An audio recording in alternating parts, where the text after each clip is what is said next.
Brazil, Latin America's largest economy and an agricultural powerhouse, now join hands with Nigeria, the largest nation in Africa, to unlock new opportunities. Together, we are shaping agreements that put food on our tables, jobs in the hands of our young people, and new energy into our industries. From the Green Imperative Partnership, GIP, a US $1.1 billion initiative aimed at supplying 10,000 tractors and 50,000 pieces of equipment to be assembled in Nigeria. A project estimated to provide about 100,000 direct jobs and over 5 million indirect jobs. A program anticipated to advance agricultural mechanization and food security in Nigeria. From this to fresh investments that will boost local production and create opportunities.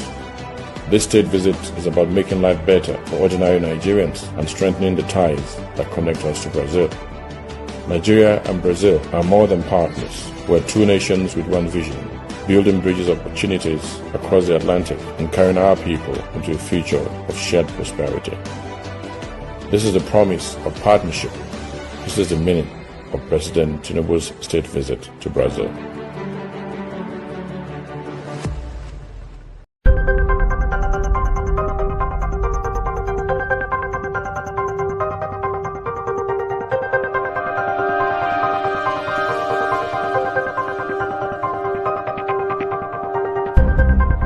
Elevate your new week, fuel your success. SSM invites you to kickstart each weekday with our news update Between the Lines, featuring the week's top news and analysis and the most attention-grabbing lines, deciphering world events. Hook up to SSM Monday program Between the Lines.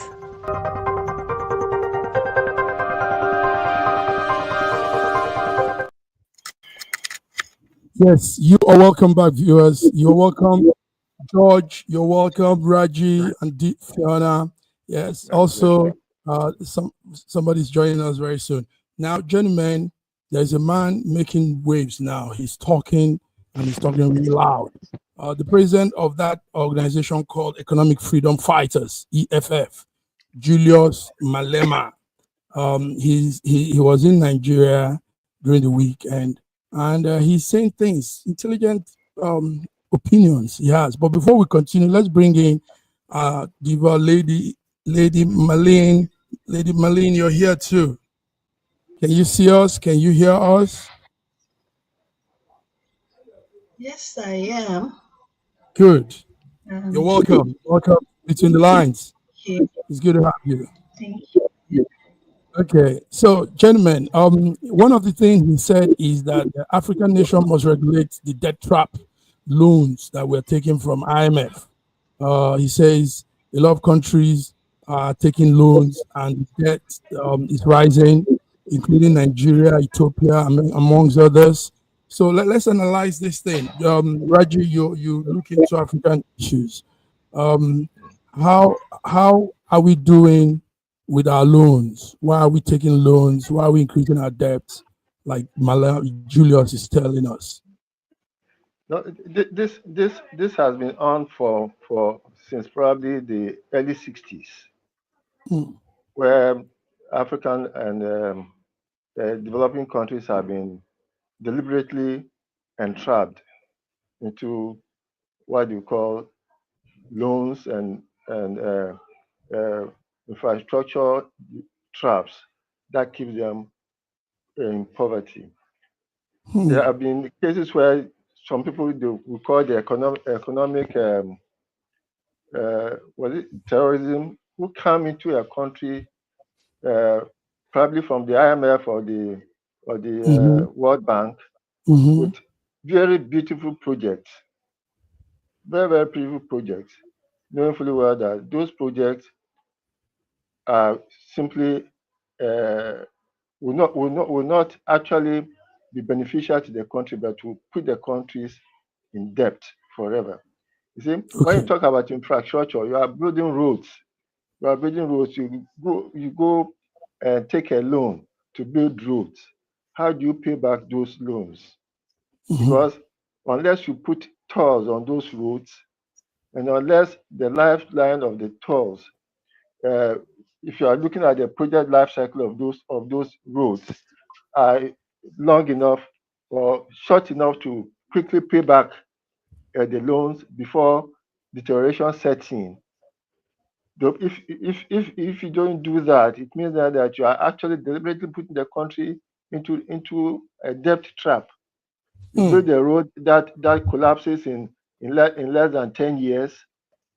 Meanwhile, the loan on it is being paid even after 25 years.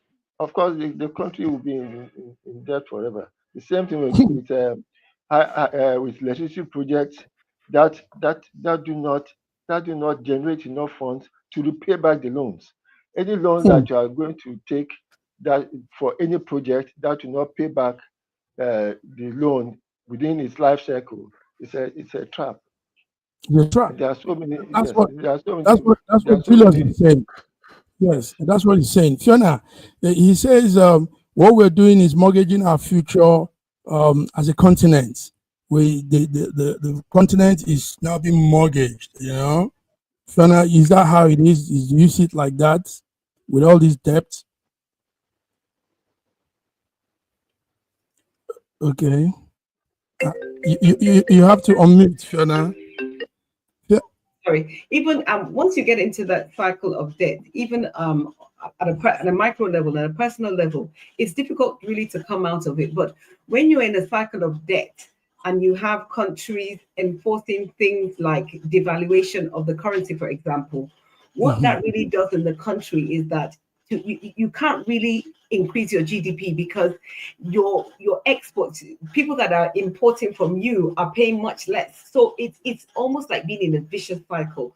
So absolutely, once you get into that debt cycle and start borrowing big money, it's really hard. There has to be some serious adjustment for that to change. But we've gotten into a cycle of just borrowing more to feed the borrowing, and until we get out of that, I don't really know how, as a nation and as a continent, I don't really know how we go forward, to be honest. Because once you devalue your currency and people can buy your produce, your product for less money, they're spending less money. So if the West is buying from you, they're giving you a pittance, for your. So I think it's a very difficult thing. And once debt is involved, one of the big things is you try to service your debt so that you're not seen as a bad debtor, so that they can continue lending you money, so that Moody's and Standard & Poor's wouldn't, bring your rating down. So it's very difficult once you get into debt like that. Even at a micro level, it's hard. So talk less of a nation, then a nation, and then a continent. So yeah. Yes. Even at a micro level, it's hard. Yes. Lady Marlene, do you want to add to that? Or George, what would you say about this very crucial, this is serious issue now? Serious. Yes. Go ahead. Well, first and foremost, you have to have a definition. World Bank, are they profit? Are they non-for-profit organization? Are they like any other bank that wants to make money? First and foremost, just simply because the loan is available doesn't mean that you have to take that loan. And there are conditions when the loans are being given. You have to have a collateral. So now, banks are doing the same thing. When I was going to school in the US, even in my second year, they started sending me free credit cards. And if it wasn't because I was knowledgeable enough, having trained by my uncle when I was living with him as a young boy, he was teaching me about credit cards. I would have taken those credit cards and maxed it all out. But because I understood it, and a lot of young people were doing the same. So you see, the one thing we have to understand is when you're dealing with a country, when you're dealing with an institution like a bank that is profit oriented, we cannot blame those banks for coming to Nigeria or coming to Brazil or going to any other nation, to want to give a loan. We have not been established well when it comes to the credit systems in Nigeria. We still have that backward mentality when it comes to that. We only introduced mortgages in Nigeria just recently. So that alone is one thing that is deceiving us. So with that mentality, we go into borrowing money. And let me tell you another thing that is so dangerous. Many presidents would love to borrow as much as they can. knowing the limited time of their tenure. Because what they're doing, they will make themselves feel good, not to struggle, not to suffer, Mhm. not to go Mhm. into trying to bring industries or change the economy. When they borrow this money, they know that after 8 years or 4 years or 8 years, they're gone. So now the nation is in debt. And that is one major issue that we are facing. So the more they, we're talking about last week, we were discussing about, what happened with, the loans, how we can increase this and increase that. But we're still borrowing money. We're Still still borrowing borrowing money. money. We look on one We're still side borrowing money. and look so bad We're on the still- other side. So now Thank the you very point much, is, George. ability to pay is one thing. Yeah. But if you are not able to pay, then your country now is going to be in bondage to these banks and these other institutions that are loaning you money. And that's the bottom Thank line you. to it. That's the bottom line to it. Yes, Lady Marlene, it looks as if you've not connected here, but let me put this before she connects. The man talking is us actually also coming from not too good a place, even though he's saying a lot now. But Julius Malema, that we know, is coming from that xenophobia country, South Africa, that betrays their fellow Africans and blame everything on the foreigners within them. I don't know, Lady Marlene's audio is off. But guys, let's talk about this. Yeah, let's just talk about that for a minute. Okay, he condemned it as betrayal. Julius Malema labels xenophobia a sickness caused by poverty and government failure, arguing that it wrongly directs anger away from the real economic issues. And he said, which actually untransformed the economy and white minority corporate control. No, he's saying this, but that is not really what's happening. He's trying to find excuses. He calls for a deep economic integration. He urges Nigeria and South Africa, to lead an African industrial revolution by processing their own raw materials on the continent, harmonizing trade and eliminating visas to allow free trade and movement among our people. All right, George, sorry. Let's hear from the ladies. Lady Marlene, are you there? It looks as if is your network connected. Can you hear us? I think she's frozen now again. It looks frozen. Okay, so yes, what we're saying is that the South Africans are not being very fair. Even though Julius is out in Nigeria, he was somewhere in Enugu in an event, and he was speaking a lot. But his country is not treating the fellow Africans well.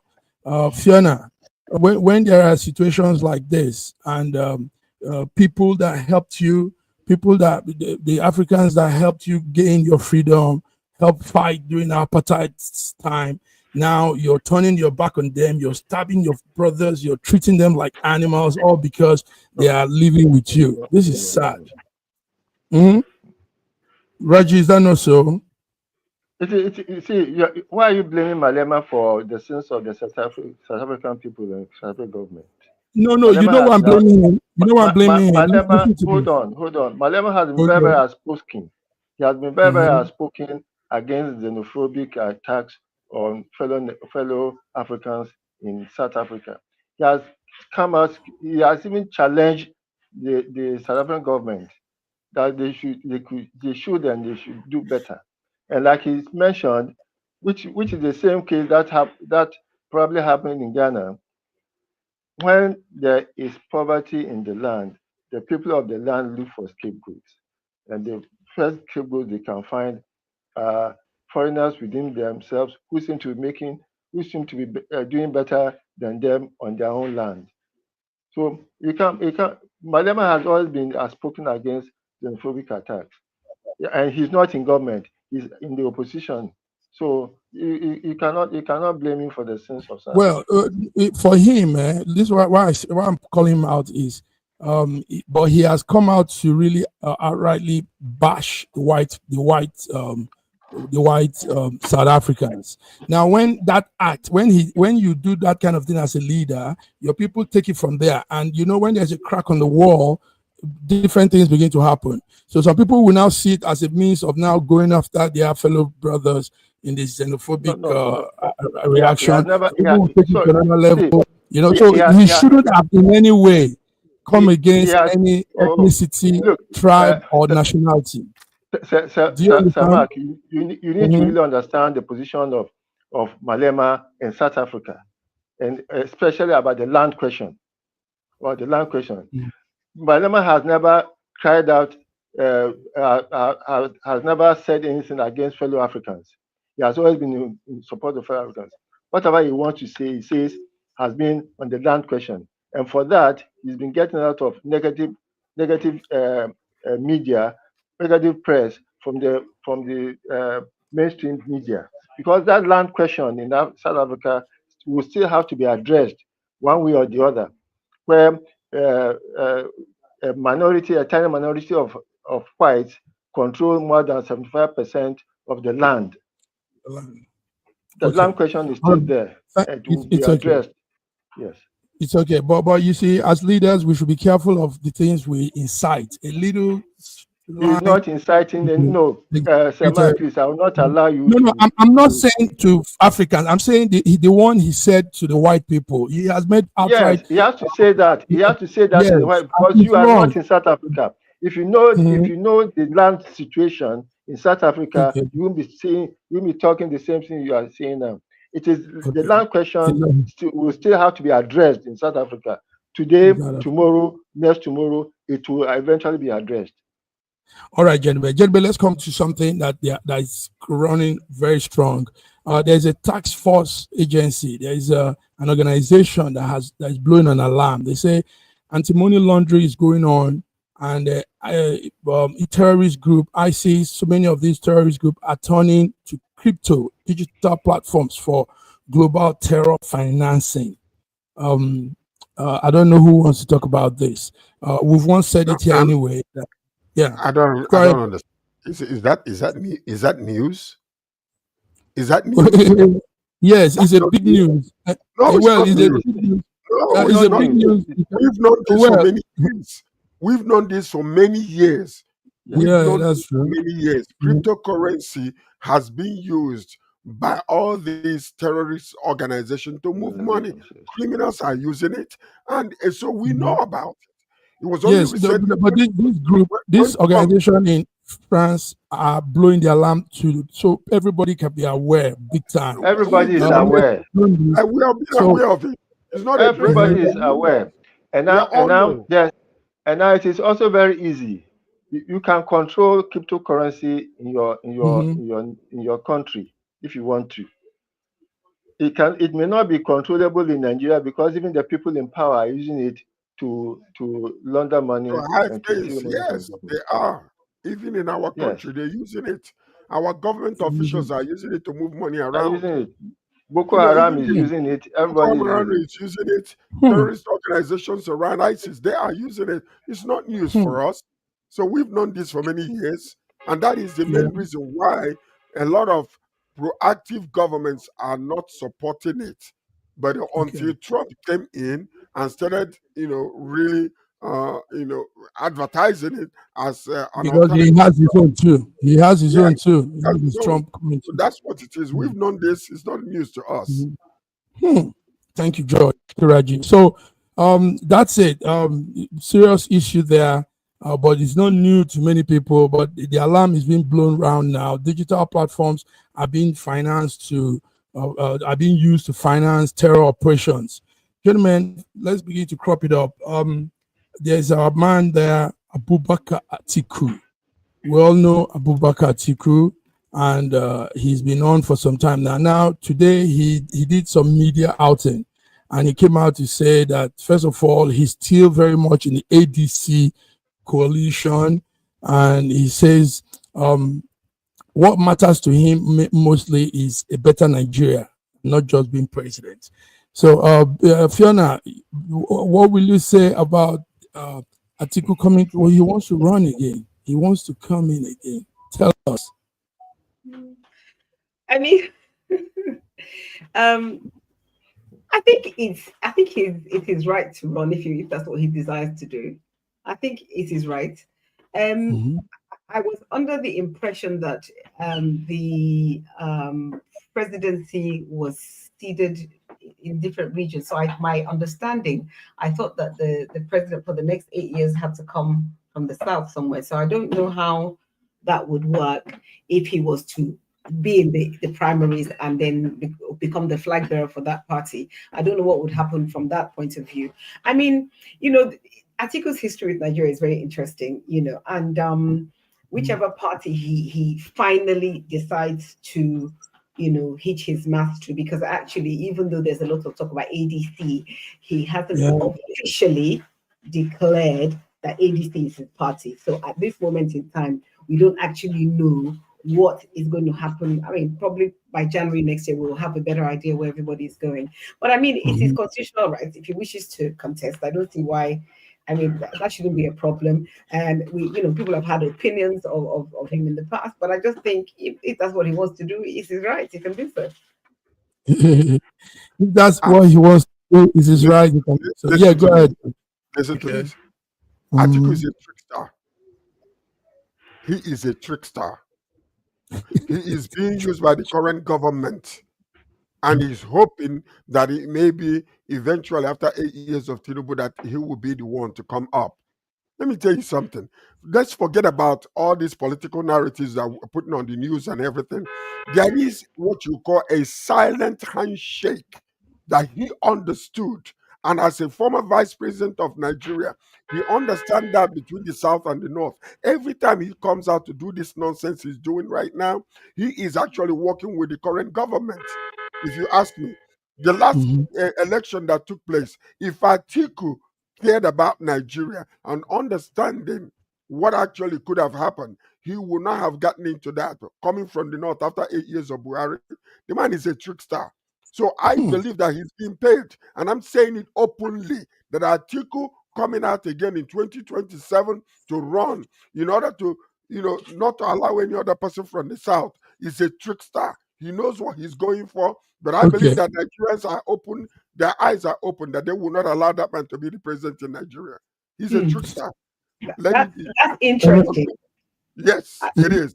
Interesting what you say, Sir George, is interesting, and it's not an uncommon opinion at all. What you're saying is quite is opinion I've heard over the years and over time, and in fact in recent weeks. And I've had a conversation today where exactly what you're saying has been He's suggested a in terms of trickster. being a Yes, disruptor for the exactly. 2027. And I think that's very interesting, and I think.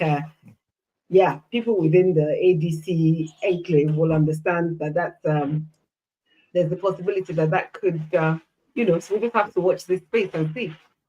Hmm.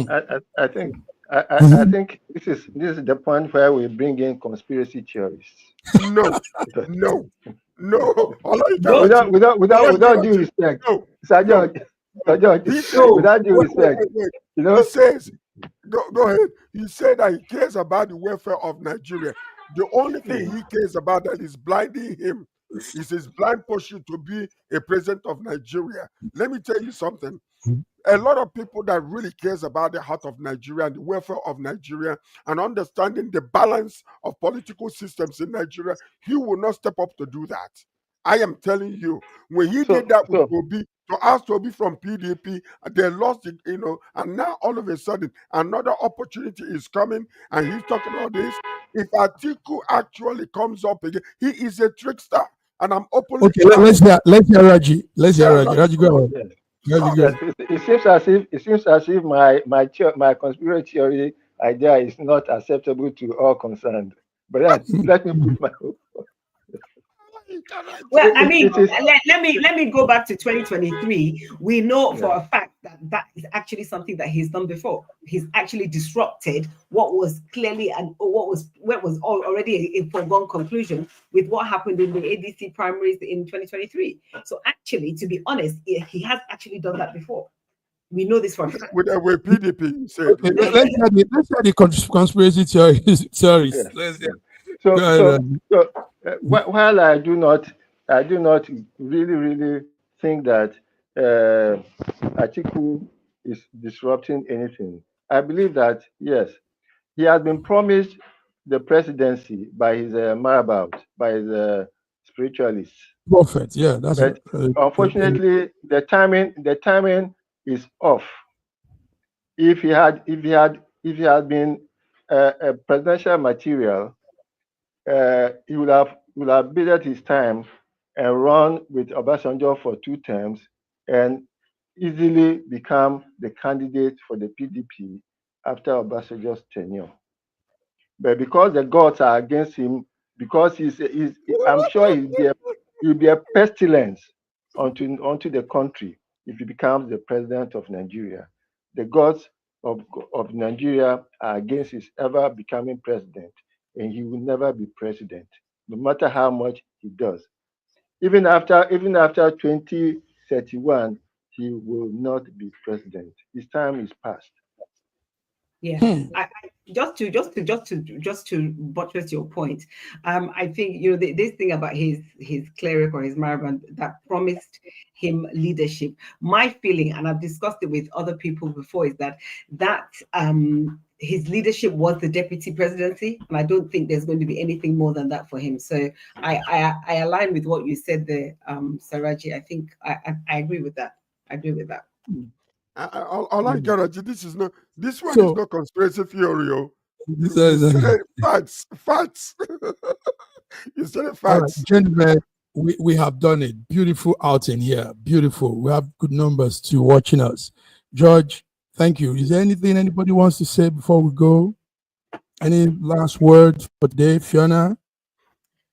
Have a good week, everybody. Stay safe, stay healthy, and look forward to being here sometime soon. Wednesday.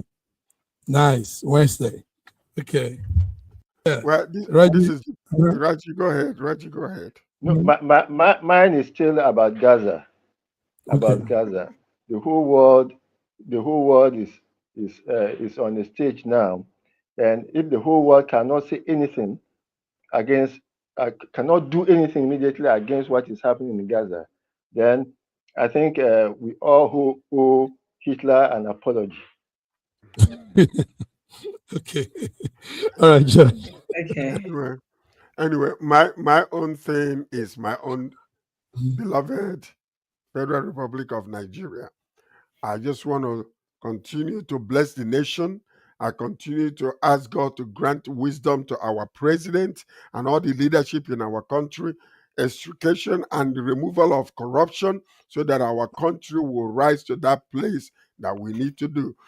Tinubu, you are calling us to come back home. Sir, please make the environment conducive. Give us some light and good roads and just water and light. We will be okay. We'll come back to help you in Nigeria. Come back. Please do that We'll for come us. Back to you. We'll come back to help you. May God bless the Federal Republic of Nigeria. Thank you, George. Thank you, everybody. So till we come again on Wednesday, have a beautiful week. God bless you all. Bye-bye.